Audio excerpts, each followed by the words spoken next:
டேய் என்ன இருனே ஒரு 5 நிமிஷம் வண்டி முடிஞ்சிருச்சு அப்படியே தூக்கி ட்ரையல் பார்த்துடலாம். உன்னாலே வண்டியே போச்சுடா. வண்டி போச்சா? என்னச்சு? திருடி போயிட்டாங்கடா.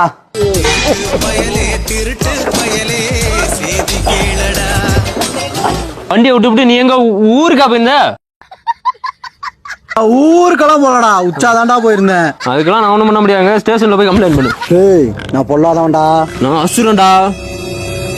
சும்மா கதை பேசிக்கிட்டு போடான்ட்டு ஒருத்தர் அன்னைக்கு பொண்டாட்டி என்னைய கொல்ல போறாடா. ஐயோ அதெல்லாம் இருக்கட்டும். அங்க 9ஆம் நம்பர் ஸ்பேனர் இருந்தாடு. ஒரு ஸ்டாப்பு. அண்ணே வண்டி உடம்புக்கு வந்துட்டுண்ணே. வண்டியை கொஞ்சம் முன்னாடி போடுங்க. எவ்வளோ தருவீங்க? இருங்க வண்டி கண்டிஷன் செக் பண்ணும்ல. காசை கூடப்பா கிளம்ப. போய் டீ போட்டு வாங்க. பேசி முடிச்சுடுங்கப்பா, நம்ம கிளம்புவோம். வாடகை கூடப்பா. இந்த முடிஞ்சிரியா? சரி பார்த்து முடிச்சுக்கோங்க. சரி உடனே ஏதோ சேர் மாதிரி கொண்டு உட்காந்துட்டேன். வளவளன்னு பேசிக்கிட்டு இருக்கா. ஒரு ரேட்டா சொல்லுப்பா. 740 ரூபா போடலாம். அடே ஏன் வண்டி? அண்ணே ரொம்ப நன்றிண்ணே. இந்த வண்டியை எப்படி எடுத்துட்டு வரும் தெரியாம முடிச்சுக்கிட்டு இருந்தேனே. அட விடுப்பா, இதெல்லாம் போற போக்குல ஒரு சோசியல் சர்வீஸ் தானே. சரி டீசலுக்கு மட்டும் 100 ரூபா. உனக்குலாம் காசானே. இந்தானே இதுக்கு பருத்தி மூட்டை பேசாம குடோன்ல இருக்கலாமே.